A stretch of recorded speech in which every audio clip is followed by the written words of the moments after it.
بسم اللہ الرحمن الرحیم۔ حضرت محمد صلی اللہ علیہ وآلہ وسلم نے فرمایا، جس نے یہ دعا پڑھی پھر اللہ سے کوئی بھی چیز مانگی تو اسے ملتی ہے ملتی ہے ملتی ہے۔ ناظرین، دعا ایک ایسی عظیم طاقت ہے جو انسان کی تقدیر بدلنے کی صلاحیت رکھتی ہے۔ دعا کے ذریعے انسان اپنے دل کی ہر خواہش، اپنی ہر ضرورت اور اپنے ہر مسئلے کو اللہ کے حضور پیش کرتا ہے۔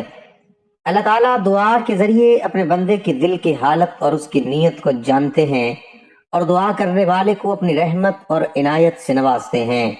نبی اکرم صلی اللہ علیہ وسلم نے فرمایا کہ دعا مومن کا ہتھیار ہے اور دعا مومن کی روح کی غذا ہے۔ جو شخص مخلص دل سے دعا کرتے ہیں اللہ تعالیٰ اس سے خوش ہوتے ہیں اور اس سے برکت، آسانی اور سکون عطا فرماتے ہیں۔ نبی صلی اللہ علیہ وسلم نے فرمایا کہ جو شخص سچے دل سے دعا کرتا ہے اور اللہ سے کچھ مانگتا ہے تو اللہ اسے عطا فرماتے ہیں اور بھی اسے خالی ہاتھ نہیں لوٹاتا۔ دعا کے ذریعے انسان کے دل کو سکون ملتا ہے، اس کے مسائل حل ہوتے ہیں، پریشانیاں دور ہوتی ہیں اور اللہ کی عنایت سے مشکلات آسان ہو جاتی ہیں۔ خاص طور پر یہ حدیث ہمیں یاد رکھنی چاہیے کہ جس نے یہ دعا پڑھی اور اللہ سے کچھ چیز مانگی تو اللہ اسے دیتا ہے دیتا ہے دیتا ہے۔ یہ واضح کرتی ہے کہ اللہ تعالیٰ دعا کرنے والے کو کبھی نظر انداز نہیں کرتے۔ دعا صرف الفاظ کا مجموعہ نہیں بلکہ یہ اللہ کے ساتھ تعلق، امید، بھروسے، ایمان کا اظہار ہے۔ دعا میں صبر، یقین اور توکل کی بڑی اہمیت ہے، اور جو بندہ دل سے دعا کرتا ہے اللہ اس کی ہر حاجت پوری فرماتے ہیں، اس کی زندگی میں برکت ڈال دیتے ہیں اور اسے خوشحال بناتے ہیں۔ دعا کرنے والا انسان نہ صرف اپنی روحانی ترقی حاصل کرتا ہے بلکہ دنیاوی زندگی بھی کامیابی، سکون اور خوشی محسوس کرتا ہے۔ تو اس لیے ہر مومن کو چاہیے کہ وہ ہر حال میں اللہ سے دعا کرے، اپنی حاجات مانگے، اپنے دل کی بات کرے اور یقین رکھے کہ اللہ قدرت کے آگے کوئی چیز ناممکن نہیں۔ تو ناظرین، دعا انسان کی تقدیر بدل سکتی ہے، اسے اللہ کے قریب کر سکتی ہے اور زندگی کے ہر پہلو میں رحمت، سکون اور کامیابی لا سکتی ہے۔ تو آج میں آپ کے ساتھ ایک ایسی عظیم دعا شیئر کرنے والا ہوں، اگر آپ اس دعا کو پڑھیں اور اپنی زندگی میں شامل کریں تو انشاءاللہ زمین و آسمان کے خزانے آپ کے قدموں میں ہوں گے، اور جس چیز کا آپ سوال کریں گے اللہ آپ کو وہ چیز فوری طور پر عطا فرمائیں گے۔ تو سب سے پہلے یہ بات ذہن نشین کر لے کہ جب آپ دوسروں کے لیے دعا کرتے ہیں، یعنی پیچھے کسی بھی مسلمان بھائی یا بہن کے لیے دعا کرتے ہیں، تو یہ دعا سب سے پہلے آپ کے حق میں قبول ہوتی ہے۔ مثال کے طور پر اگر آپ کسی کی پریشانی دور کرنے کے لیے دعا کرتے ہیں تو اللہ تعالیٰ اس دعا کے اثر سے آپ کی اپنی پریشانی پہلے دور کر دیتے ہیں۔ اگر آپ کسی کی بیماری کے لیے دعا کرتے ہیں کہ اللہ میرا فلاں مسلمان بھائی یا بہن کی بیماری دور کرے، تو اللہ سب سے پہلے آپ کو اس بیماری سے پاک کر دیتے ہیں۔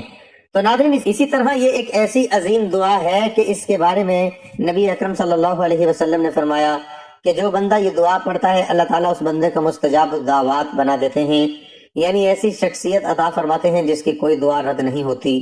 آپ کو کیا کرنا ہے کہ بس اس دعا کو روزانہ کسی بھی ایک نماز کے بعد 25 یا 27 مرتبہ پڑھ لیں، چاہے فجر کی نماز ہو، ظہر کی ہو یا عصر کی، اپنے لیے ایک مخصوص وقت مقرر کر لیں۔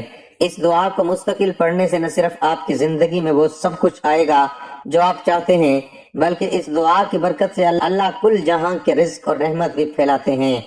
یعنی یہ دعا پڑھنے والے کی برکت سے پوری دنیا کو رزق ملتا ہے اور بندوں کی مشکلات آسان ہو جاتی ہیں۔ یہ دعا واقعی اتنی خاص ہے کہ جو بھی اس کو دل سے پڑھتا ہے اللہ تعالیٰ اس کی ہر حاجت پوری فرماتے ہیں اور اسے ہر برکت سے نوازتے ہیں۔ حضرت ابو درداء رضی اللہ تعالیٰ عنہ فرماتے ہیں کہ میں نے اللہ کے رسول صلی اللہ علیہ وسلم کو یہ فرماتے ہوئے سنا کہ جو شخص مومن مرد اور مومن عورتوں کے لیے ہر روز 23 یا 25 مرتبہ دونوں میں سے کوئی ایک عدد فرمایا مغفرت طلب کرتا ہے، وہ ان لوگوں میں سے ہو جاتے ہیں جن کی دعا قبول ہو جاتی ہے اور جن کی برکت سے زمین والوں کو رزق دیا جاتا ہے۔ اس دعا کو اپنی زندگی کا حصہ بنا لیں، صرف 25 یا 27 مرتبہ روزانہ پڑھیں جس طرح نبی پاک صلی اللہ علیہ وسلم نے بتایا ہے۔ انشاءاللہ جو مانگیں گے ملے گا، بلکہ بن مانگے آپ پر اللہ کی نعمتوں کی بارش ہوگی۔ چھوٹی سی دعا ہے، بہت ہی آسان سی دعا ہے۔ یہ وہ دعا ہے جو بندہ اپنے لیے اور تمام مسلمان مرد عورتوں کے لیے استغفار کر دے تو پڑھ کر جب بھی دعا مانگے، دعا مانگنے سے پہلے آپ نے یہ دعا جو ہے لازمی پڑھنی ہے 25 یا 27 مرتبہ۔ پھر آپ نے دعا مانگنی ہے تو انشاءاللہ جو مانگیں گے آپ کو ملے گا انشاءاللہ۔ محترم ناظرین، تقدیر الہی کے سوائے دعا کے کوئی چیز بدل نہیں سکتی، اور سوائے نیکی کے کوئی چیز عمر میں اضافہ نہیں کر سکتی۔ اللہ تعالیٰ قرآن مجید میں فرماتا ہے، میں اپنے بندوں سے بے حد قریب ہوں، جب میرے بندے میرے بارے میں آپ سے سوال کریں تو کہہ دیجئے میں قریب ہی ہوں، ہر پکارنے والے کی پکار کو قبول کرتا ہوں۔ اللہ سے اس کا فضل مانگو، اللہ تعالیٰ سے اس کے فضل کی دعا مانگتے رہو، یقیناً اللہ ہر چیز کا علم رکھتا ہے۔ اللہ کو اخلاص کے ساتھ پکارو، اپنے دین کو اس کے لیے خالص کر کے اسی کو پکارو۔ تمہیں اللہ نے جیسے شروع میں پیدا فرمایا اسی طرح تم دوبارہ پیدا کیے جاؤ گے۔ چپکے چپکے اسی سے دعائیں مانگو، اپنے رب سے گڑ گڑاتے ہوئے اور چپکے چپکے دعا مانگو، بے شک وہ حد سے گزرنے والوں کو پسند نہیں کرتا۔ خوف و کی حالت میں پکارو، اس کو پکارو اس سے ڈرتے ہوئے بھی، اس کی رحمت امید رکھتے ہوئے بھی، یقیناً اللہ کی رحمت نیکوکاروں کے قریب تر ہے۔ اللہ کے خوبصورت ناموں سے پکارو، اسے اللہ کہہ کر پکارو، یا رحمان کہہ کر، جس نام سے بھی پکارو اچھے نام اسی کے ہیں۔ مجبور و بے نوا کی فریادیں اسی کے سوا کون سنتا ہے؟ بے کس کی پکار کو جب وہ اس کو پکارے کون قبول کر کے سختی کو دور کر دیتا ہے؟ روزی اللہ ہی سے طلب کرو، بس تم اللہ ہی سے روزیاں طلب کرو اور اسی کی عبادت کرو اور اسی کی شکر گزاری کرو۔ اللہ ہی سے فریادیں کرو، چاہے کافروں کو برا لگے، تم اپنے دین کو اللہ کے لیے خاص کر کے اسی کو پکارتے رہو، چاہے کافر برا مانے۔ دعا عبادت ہے اور دعا سے گریز تکبر ہے۔ تمہارے رب نے فرمایا، مجھ سے دعائیں کرو، میں تمہاری دعاؤں کو قبول کروں گا۔ یقین مانو جو لوگ میری عبادت سے خود سری کرتے ہیں وہ جلد ہی ذلیل ہو کر جہنم میں پہنچ جائیں گے۔ وہی زندہ اور لا شریک ہے، اسی سے مانگو، وہ زندہ ہے، اس کے سوا کوئی معبود برحق نہیں، بس تم خاص اسی کی عبادت کرتے ہوئے اسے پکارو۔ دعا عین عبادت ہے۔ سیدنا نعمان بن بشیر رضی اللہ عنہ سے روایت ہے کہ نبی کریم صلی اللہ علیہ وسلم نے فرمایا، الدعاء هو العبادہ، جو اللہ سے نہ مانگے اللہ اس سے ناراض ہوتا ہے۔ سیدنا ابو ہریرہ رضی اللہ عنہ سے روایت ہے کہ رسول کریم نے فرمایا، جو اللہ سے مانگنا چھوڑ دے اللہ اس پر ناراض ہو جاتا ہے۔ اللہ تعالیٰ کو دعا سے بڑھ کر کوئی چیز محبوب نہیں۔ سیدنا ابو ہریرہ رضی اللہ عنہ سے روایت ہے کہ رسول اللہ صلی اللہ علیہ وسلم نے فرمایا، اللہ کے نزدیک دعا سے بڑھ کر کوئی چیز زیادہ قابل عزت نہیں۔ آدم کے بیٹے مجھے کوئی پرواہ نہیں۔ سیدنا انس بن مالک رضی اللہ عنہ سے روایت ہے کہ اللہ تعالیٰ فرماتا ہے، آدم کے بیٹے جب تک تو مجھ سے دعا کرتا رہے گا اور مجھ سے امید رکھے گا میں تمہیں معاف کرتا رہوں گا، چاہے تم سے کچھ بھی سرزد ہوتا رہے۔ ابن آدم، مجھے اس امر کی کوئی پرواہ نہیں کہ اگر تمہارے گناہ آسمان کی بلندیوں تک پہنچ جائیں، پھر تم مجھ سے بخشش طلب کرو تو میں تمہیں بخش دوں گا، اور مجھے اس کی کوئی پرواہ نہیں۔ ابن آدم، اگر تو گناہوں سے پوری زمین بھر کر لے آئے لیکن تمہارے دامن پر میرے ساتھ شرک کا داغ نہ ہو تو میں اتنی ہی مغفرت لے کر آؤں گا اور تمہیں معاف کر دوں گا۔ تم سب میرے محتاج ہو، میری بادشاہت بلا حدود ہے۔ سیدنا ابو ذر غفاری رضی اللہ عنہ سے روایت ہے کہ رسول اللہ صلی اللہ علیہ وسلم نے فرمایا، اللہ تعالیٰ فرماتا ہے، اے میرے بندو، تم سب بھوکے ہو سوائے اس کے جسے میں ہی کھلاؤں، بس تم سب مجھ سے ہی کھانا مانگو تاکہ میں تمہیں کھلاؤں۔ اے میرے بندو، تم سب ننگے ہو سوائے اس کے جسے میں ہی پہنا دوں، سو تم مجھ سے ہی لباس طلب کرو تاکہ میں تمہیں پہنا دوں۔ اے میرے بندو، اگر تمہارے پہلے اور پچھلے، تمہارے جن اور انسان سب ایک ہی میدان میں جمع ہو جائیں اور سب مل کر مجھ سے سوال کریں اور میں ہر سوال کرنے والے کو اس کی طلب کے مطابق عطا کر دوں تو میرے خزانوں میں سے اتنی بھی کمی نہیں ہوگی جتنی ایک سوئی کو سمندر میں ڈبونے سے اس کے پانی میں کمی ہوتی ہے۔ سیدنا ابو ہریرہ رضی اللہ عنہ روایت کرتے ہیں کہ رسول اللہ نے فرمایا، اللہ عز و جل فرماتا ہے، میں اپنے بندے کے گمان کے مطابق ہی اس سے معاملہ کرتا ہوں، وہ سب مجھے پکارتا ہے اور وہ جب مجھے پکارتا ہے تو میں اس کے ساتھ ہوتا ہوں۔ اگر وہ اپنے نفس میں مجھے یاد کرے تو میں بھی اسے اپنے نفس میں یاد کرتا ہوں۔ اگر وہ مجھے کسی مجلس میں یاد کرے تو میں بھی اسے اس سے بہتر مجلس میں یاد کرتا ہوں۔ اگر وہ ایک بالشت میری طرف بڑھتا ہے تو میں اس کی طرف ایک ہاتھ بڑھتا ہوں، اگر وہ میری طرف ایک ہاتھ بڑھتا ہے تو میں اس کی طرف 2 ہاتھ بڑھتا ہوں، اگر وہ میری طرف چل کر آتا ہے تو میں اس کے پاس دوڑ کر آتا ہوں۔ سیدنا سلیمان فارسی رضی اللہ عنہ سے روایت ہے کہ رسول اللہ صلی اللہ علیہ وسلم نے فرمایا، تقدیر الہی کو سوائے دعا کے کوئی چیز بدل نہیں سکتی اور سوائے نیکی کے کوئی چیز عمر میں اضافہ نہیں کر سکتی۔ سیدنا ابو ہریرہ، سیدنا جابر رضی اللہ عنہ سے روایت ہے کہ نبی کریم نے فرمایا، اللہ تعالیٰ ہر دن اور رات میں کچھ لوگوں کو جہنم سے آزاد فرماتا ہے، ان میں سے ہر ایک شخص کی ایک دعا ضرور ایسی ہوتی ہے جو قبول کی جاتی ہے۔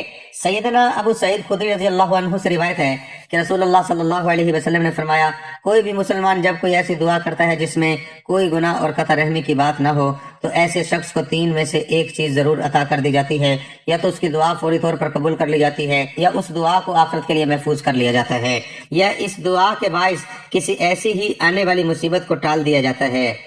صحابہ کرام رضوان اللہ علیہم اجمعین نے عرض کیا، ہم تو پھر بہت کثرت سے دعا کریں گے۔ اللہ کے رسول نے فرمایا، اللہ کے ہاں دینے کے لیے بہت کچھ ہے۔ حالت سجدے میں دعا، سیدنا ابو ہریرہ رضی اللہ عنہ سے روایت ہے کہ رسول اللہ صلی اللہ علیہ وسلم نے فرمایا، آدمی کو اپنے رب کی سب سے زیادہ قربت اس وقت حاصل ہوتی ہے جب وہ سجدے کی حالت میں ہوتا ہے، چنانچہ حالت سجدے میں بہت کثرت سے دعا کیا کرو۔ سیدنا انس رضی اللہ عنہ نبی کریم صلی اللہ علیہ وسلم سے روایت کرتے ہیں کہ اللہ تعالیٰ فرماتا ہے، اے ابن آدم، 4 چیزیں ہیں، ایک میرے لیے، ایک تمہارے لیے، ایک میرے اور تمہارے درمیان، اور ایک تمہارے اور میرے بندوں کے درمیان ہے۔ جو چیز میرے لیے ہے وہ یہ ہے کہ تم صرف میری ہی عبادت کرو اور میرے ساتھ ہی کسی کو شریک نہ کرو۔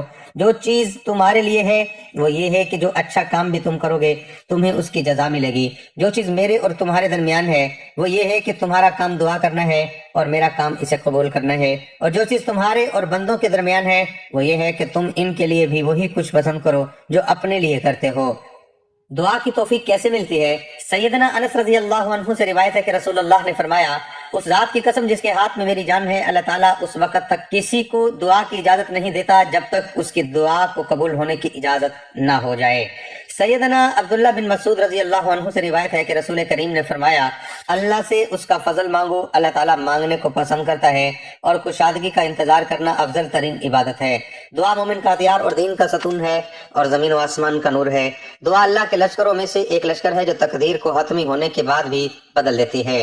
محسن کے حق میں احسان مند کی دعا، جس کے ساتھ احسان کیا گیا ہو اس کی اپنے محسن کے لیے کی گئی دعا رد نہیں کی جاتی۔ والد کی دعا اولاد کے لیے، باپ کی دعا اولاد کے حق میں ایسے ہے جیسے نبی کی دعا اپنی امت کے حق میں۔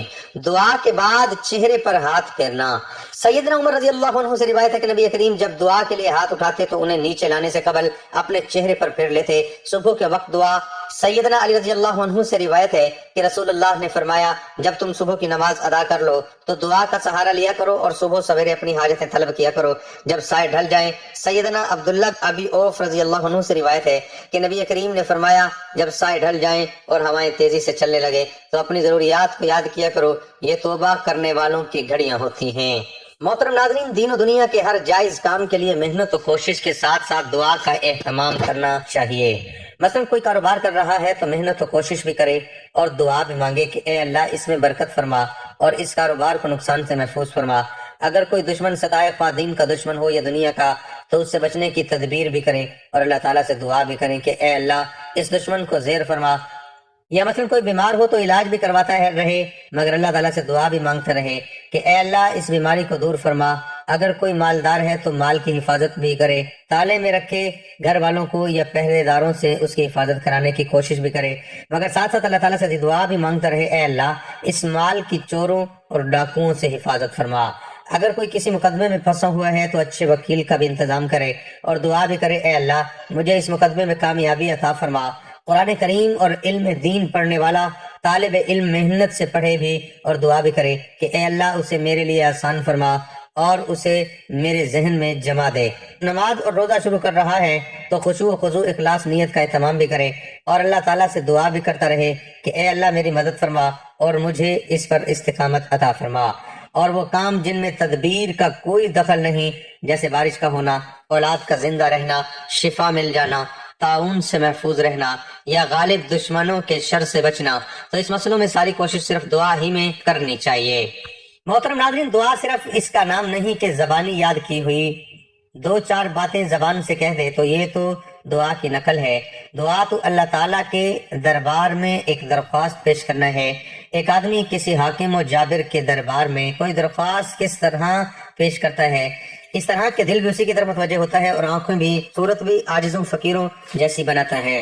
اپنی درخواست کے منظور کروانے کے لیے پورا زور لگا دیتا ہے اور اس بات کا یقین دلاتا ہے کہ خوبی امید ہے کہ ہماری درخواست پر خصوصی غور کیا جائے گا اور اگر حاکم معذرت کر دے تو یہ شخص ناراضگی ظاہر کرنے کے بجائے فوراً یہ جواب دیتا ہے کہ حضور مجھے آپ سے کوئی شکایت نہیں، اور اگر آئندہ دوبارہ درخواست پیش کرنی پڑے تو پھر کہتا ہے کہ مجھے پوری امید ہے کہ میری درخواست پر توجہ فرمائی جائے گی۔ اصل بات یہ ہے کہ مجھے میرے کام ہو جانے سے زیادہ عزیز میرا اور آپ کا تعلق ہے جو صالح سال سے قائم ہے، کیونکہ یہی کام تو وقتی ہے اور ہمارا تعلق ہمیشہ کا۔ تو اے مسلمانوں، ذرا سوچو کہ کیا تم اللہ تعالیٰ کے ساتھ بھی درخواست میں ویسا برتاؤ کرتے ہو جیسا ایک حاکم سے کرتے ہو، اور اگر نہیں کرتے تو کس منہ سے کہتے ہو کہ ہماری دعا قبول نہیں ہوتی؟ دراصل کمی تمہاری طرف سے ہے۔ اس اللہ نے تو دعا کا کوئی وقت بھی متعین نہیں کیا، وقت بے وقت جب چاہو درخواست کر لو۔ جب دعا کی حقیقت معلوم ہو گئی تو اس حقیقت کے مطابق دعا مانگو، پھر دیکھو کیسی برکت ہوتی ہے۔ برکت کا یہ مطلب نہیں کہ جو مانگو گے وہی مل جائے گا، کبھی تو وہی مل جاتا ہے جو کچھ مانگا جائے، جیسے آخرت کی چیزیں جن میں بھلائی ہی بھلائی ہے، اور کبھی وہ مانگی ہوئی چیز نہیں ملتی جیسے دنیا کی چیزیں ہیں کہ وہ بندے کے لیے کبھی بھلائی کی ہوتی ہے کبھی برائی کی۔ جب کوئی چیز اللہ کے ہاں بھلائی کی ہوتی ہے تو وہ مل جاتی ہے، جب برائی کی چیز ہوتی ہے تو نہیں ملتی۔ جیسے باپ بچے کو کبھی مانگنے پر پیسے دے دیتا ہے اور کبھی نہیں دیتا، جب وہ دیکھتا ہے کہ یہ اس سے ایسی چیز خریدے گا کہ جس سے ڈاکٹر یا حکیم نے منع کیا ہے۔ بلکہ برکت کا مطلب یہ ہے کہ دعا کرنے سے بندے کو اللہ تعالیٰ کی طرف توجہ ہو جاتی ہے، مانگی ہوئی چیز نہ بھی ملے جب بھی اللہ تعالیٰ کی طرف سے دل میں تسلی اور قوت پیدا ہو جاتی ہے، پریشانی جاتی رہتی ہے۔ یہی اللہ تعالیٰ کی طرف توجہ اتنی عظیم دولت ہے کہ جس کے سامنے کوئی دوسری حاجت و ضرورت کوئی چیز نہیں۔ یہی توجہ اللہ بندے کی اصل پونجی ہے جس سے دنیا و آخرت کی راحتیں اور لذتیں اور نعمتیں نصیب ہوتی ہیں۔ لہذا دعا سراسر برکت ہی برکت ہے، فائدے سے کبھی خالی نہیں۔ حضرت ابو ہریرہ رضی اللہ عنہ سے روایت ہے کہ رسول اللہ صلی اللہ علیہ وسلم نے فرمایا، بندے کی دعا اس وقت تک قبول ہوتی رہتی ہے جب تک کسی گناہ یا رشتہ داروں سے بدسلوکی کی دعا نہ کرے، جب تک جلدی نہ مچائے۔ عرض کیا گیا، یا رسول اللہ جلدی مچانے کا کیا مطلب ہے؟ نبی کریم صلی اللہ علیہ وسلم نے فرمایا، جلدی مچانا یہ ہے کہ یوں کہنے لگے کہ میں نے بار بار دعا کی مگر قبول ہوتی ہوئی نہیں دیکھتا، اور دعا کرنا چھوڑ دے۔ اس میں اس بات کی تاکید ہے کہ دعا قبول ہو یا نہ ہو برابر دعا کیے جائے۔ حضرت ابو ہریرہ رضی اللہ عنہ سے روایت ہے کہ رسول اللہ صلی اللہ علیہ وسلم نے فرمایا، اللہ تعالیٰ کے نزدیک دعا سے بڑھ کر کوئی چیز قدر کی نہیں۔ حضرت ابن عمر رضی اللہ عنہما سے روایت ہے کہ رسول اللہ صلی اللہ علیہ وسلم نے فرمایا کہ دعا ہر چیز سے کام دیتی ہے، ایسی بلا سے بھی جو کہ نازل ہو چکی ہو اور ایسی بلا سے بھی جو کہ ابھی نازل نہیں ہوئی۔ دعا کو لازم پکڑو۔ حضرت ابو ہریرہ رضی اللہ عنہ سے روایت ہے کہ رسول اللہ صلی اللہ علیہ وسلم نے فرمایا، جو شخص اللہ تعالیٰ سے دعا نہیں کرتا تو اللہ تعالیٰ اس پر ناراض ہوتا ہے۔ حضرت ابو ہریرہ رضی اللہ عنہ سے روایت ہے کہ رسول اللہ صلی اللہ علیہ وسلم نے فرمایا، تم اللہ تعالیٰ سے ایسی حالت میں دعا کیا کرو کہ تم قبولیت کا یقین رکھا کرو، اور یہ جان رکھو کہ اللہ تعالیٰ غفلت سے بھرے دل سے دعا قبول نہیں کرتا۔ حضرت ابو سعید خدری رضی اللہ عنہ سے روایت ہے کہ رسول اللہ صلی اللہ علیہ وسلم نے فرمایا، کوئی ایسا مسلمان نہیں جو کوئی دعا کرے جس میں گناہ اور قطع رحم نہ ہو، مگر اللہ تعالیٰ اس دعا کے سبب اس کو تین چیزوں میں سے ایک ضرور دیتا ہے، یا تو فی الحال وہی مانگی ہوئی چیز دے دیتا ہے، اور یا اس کو آخرت کے لیے ذخیرہ کر دیتا ہے، یا کوئی ایسی ہی برائی اس سے ہٹا دیتا ہے۔ صحابہ کرام رضی اللہ عنہم نے عرض کیا، اس حالت میں تو ہم خوب کثرت سے دعا کیا کریں گے۔ نبی کریم صلی اللہ علیہ وسلم نے فرمایا، اللہ کے یہاں اس سے بھی زیادہ عطا کی کثرت ہے۔ حضرت انس رضی اللہ عنہ سے روایت ہے کہ رسول اللہ صلی اللہ علیہ وسلم نے فرمایا، تم میں سے ہر شخص کو اپنے رب سے سب حاجتیں مانگنی چاہیے، یہاں تک کہ اس سے نمک بھی مانگے اور جوتے کا تسمہ ٹوٹ جائے تو وہ بھی اسی سے مانگے۔ یعنی یہ خیال نہ کرے کہ ایسی حقیر چیز اتنے بڑے سے کیا مانگے، ان کے نزدیک تو بڑی چیز بھی چھوٹی ہی ہے۔ اللہ تعالیٰ ہمیں سچا بندہ بنائے، اپنے ہی در کا پکا سچا بھکاری بنائے، اپنے غیر کے در پر جبین جھکانے سے ہماری حفاظت فرمائے، آمین۔ محترم ناظرین، آپ نے اس دعا کو 25 سے 27 مرتبہ پڑھنا ہے۔ پہلے آپ نے 3 مرتبہ درود پاک پڑھنا ہے، 1 مرتبہ ثواب کی نیت سے میرے ساتھ بھی پڑھ لیں۔ اللہم صلی علی محمد وعلی آل محمد کما صلیت علی ابراہیم وعلی آل ابراہیم انک حمید مجید۔ اللہم بارک علی محمد وعلی آل محمد کما بارکت علی ابراہیم وعلی آل ابراہیم انک حمید مجید۔